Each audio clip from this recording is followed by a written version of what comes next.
Welcome back to another Kray video. Please subscribe to our YouTube channel so you don't miss any videos. And for people really into the Krays, join our private Facebook group, Krays Crime Lords of London, where you will find stuff probably unavailable anywhere else. We're an established group with a large membership, and best of all, we're friendly. The link is in the YouTube description section.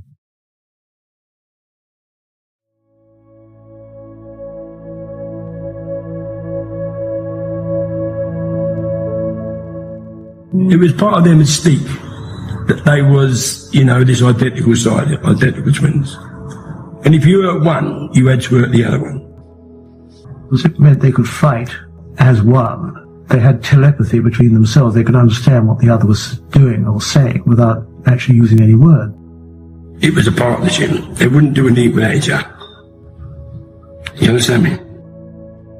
And if one was upset about something, he wouldn't have nobody else around. It was just them to talk about it. At one time, you couldn't tell them apart. It's only as the years went on, Ronnie's drinking and that, and the pills he was taking, for his paranoia, that his face got fatter, and then you could tell them apart. As they got older, I think Reggie was the saner of the two. Reggie got thinner and very anxious looking. You could see he was living on his nerves. Ronnie didn't live in the real world at all.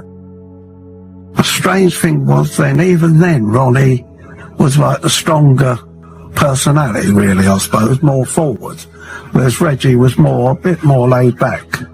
But even then, and that's exactly how it was as they got older, the same thing.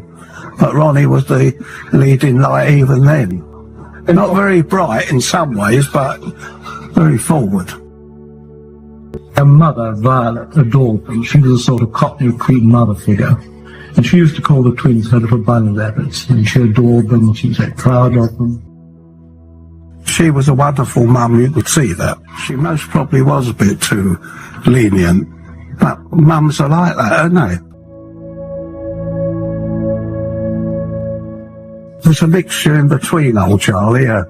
He wanted to be a good thief, but he wasn't. He wouldn't do it. And he also wanted to be a straight man at the same time. I went to Fort Balance on a couple of occasions and was entertained by Violet in a very formal way, and Ronnie would pour the tea. It was what the Cockneys call a little palace. It was absolutely immaculate, the cleanest house you've ever seen. Everything polished and burnished. Every interior door had a lace curtain over it, tied back with pink bows. It was the closest thing to either the interior of a gypsy caravan or a longboat on the canals, with sort of roses and horse grasses and lots of little cabins.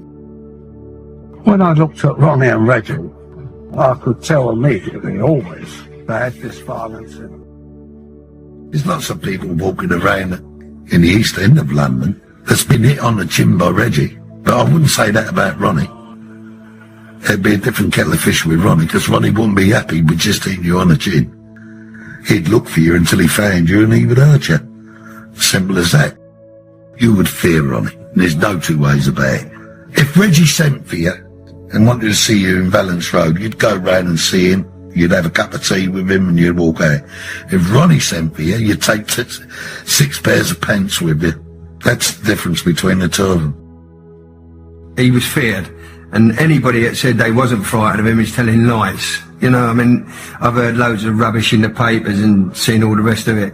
And I tell you what, if the man was alive today, they would be shitting themselves, in case he did ever get out. Reg, all his life, had this thing that he had to look after this sick, unstable, identical twin brother, and he did look after him. The only trouble was the unstable, mentally sick twin was the dominant. If Ronnie hadn't been quite so balmy and hadn't killed George Cornell because he's supposed to have called him the fat poof, they'd be stone rich geezers. They were in most of the frauds in the East End, a lot of protection, a lot of rackets, They really, really didn't need to kill people. But once that killing had happened, then that increased their terror ratio enormously, you see, particularly with Ronnie. Francis Bacon, incidentally, who also knew him, said he had the most frightening face he'd ever seen, which I think from Francis Bacon is quite something. He was a paranoid schizophrenic and he was mad. But he was fascinated by this whole illusory world of gangsterdom. For Ronnie, I think the barriers between real crime and film crime were very blurred, and I think he often stepped over them. I've been in pubs in the East End, and the Krays would come in, and the pub had empty. People were so afraid of them. They had a very driving force behind the two of them, and being twins and brothers, they urged each other on and tried to, like one would try and do better than the other one. I've done that, you know, I've got this, and I've managed to do this. I mean, Ronnie Kray was a stronger personality out of the two, the more dominant of the two. But you know, they was for fame and maybe not fortune, but they was going to make their mark on the world. You know, from young, you knew that. I mean, I'm in several photographs from the early days, but I was only trying to keep a low profile, even though I was there at these different events and meetings over the years. I was. A lot of people didn't really know why I was there or what I was up to or what I was doing, but they invited me to lots of openings of different gymnasiums and clubs, and I was put in different bits of action that they had going because they needed me as an ally, you know, because it would give them a bit more strength to know that I was behind the scenes who could come in like with a sort of counter punch, or if they needed any help. And I think I must have helped them to get to where they were, you know, by being associated with them. To be honest with you, all I know is there's 7 people that they have killed. There's probably more, I don't know, but there's 7 people that I know that they have killed. I think they were so carried away by the role they'd got themselves into as gangster killers, they had to do it finally. They were all in competition. And it's this strain between the two of them, that one side of them, they adored each other, they lived for each other, and the other side, they hated each other. I think they always longed to be part of the establishment, rather like the American mafia godfathers becoming legit. They would have loved to have been legit and to have been accepted into the other world, not the underworld, but the above the ground world. And their great bid for this was that when they left the East End, bought Esmeralda's barn and moved into Knightsbridge. And if you saw them two walk into a nightclub, suited and booted, respectable, they'd just sit there quietly, look around, and they had that look about them, you know what I mean, that nobody would mess around. I think it was rather like the arrival of a film star, and this was the George Raft effect. You know, they'd walk in looking rather menacing, and they always had acolytes with them, always a following, an entourage. They were just surrounded by men. And it was this sort of arrival of the twins. And a silence would fall. They did have an aura. In the end, you got this pair of linked paranoid schizophrenics who were in charge of London but not in charge of themselves. They were wretched. It was a miserable fate. It was the thing with Reggie and Ronnie, that if Ronnie did something, then he would Reggie thought he had to do it as well. And that's how they was.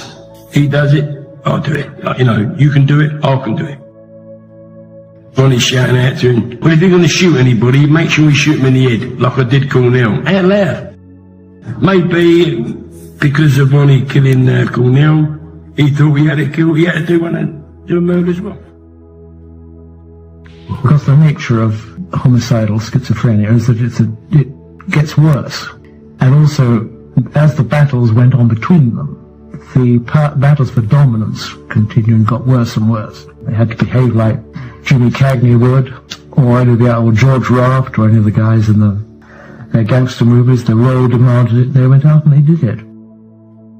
The strange thing about the Krays, and what is in a way at the heart of their downfall, is that the strength which they got from being identical twins.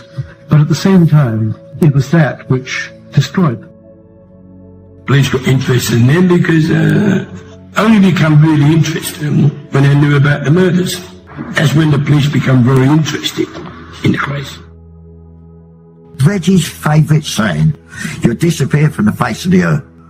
And that's what they did. They disappeared from the face. No body, no crime. I call them two mad Marchers. That's what I call them. They were mad. You can't say what them two got up to. They've got to be made. The same people don't do that type of thing.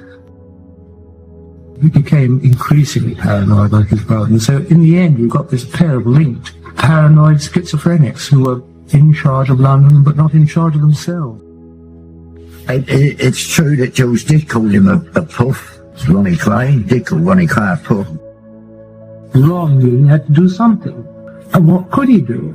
If he gave in, the whole myth, the whole of this facade that he built up on himself would go.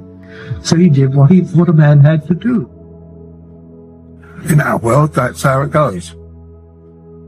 So that was sad, in a way, I suppose, when Ronnie shot George Cornell, because they were great pals. I think that probably Reggie would have been much more ease with himself if he had come out and if he had not attempted to marry her and the rest of it, because that was a tragedy and destroyed that poor little girl's life. Reg all his life had this thing that he had to look after this sick, unstable, identical twin brother, and he did look after him. The only trouble was the unstable, mentally sick twin was the dominant. If Ronnie hadn't been quite so balmy and hadn't killed George Cornell because he's supposed to have called him a fat poof, though these stone rich geezers, they were in most of the frauds in the East End, a lot of protection, a lot of rackets. They really didn't need to kill people. But once that killing had happened, then that increased their terror ratio enormously, you see. Particularly with Ronnie. He was a paranoid schizophrenic and he was mad.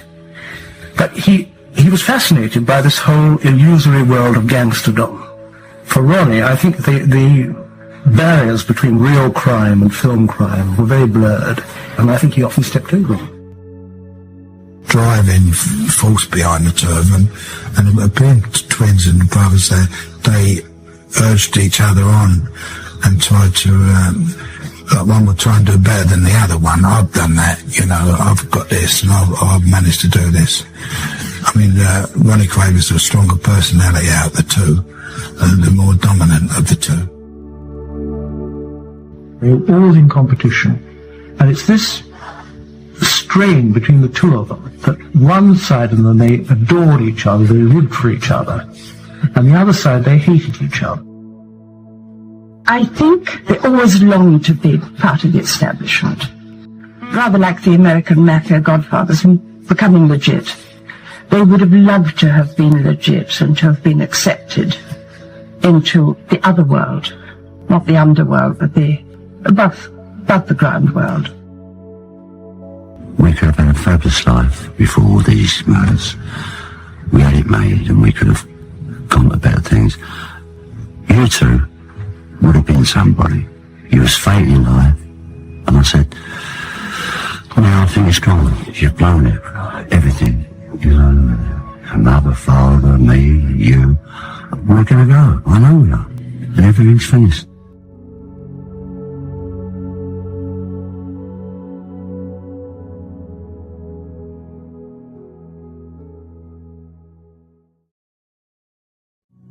Thank you for watching. If you enjoyed the video, please join our Facebook group. It's called Krays Crime Lords of London. We're a friendly, moderated group with over 1,000 Kray and other celebrated gangster videos available for view. There's also thousands of images in the photos sections. The link for the group is in the YouTube description section. I hope we see you there soon.